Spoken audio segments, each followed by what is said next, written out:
చెప్పండి, సెంటిమెంట్ పనిచేసినట్టుగా శాస్త్రజ్ఞానం పనిచేయదు.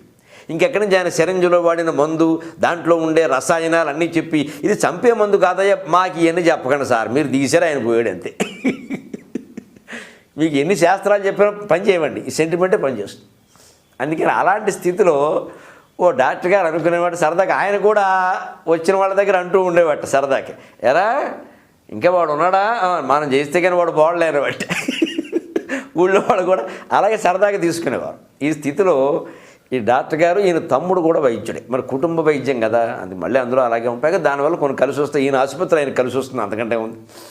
అందుకే ఈ తమ్ముడు కూడా వైద్యుడే. సో ఎప్పుడైనా ఈయన ఊళ్ళో లేకపోతే తమ్ముడికి అప్పగించేవాడు బాధ్యతలు.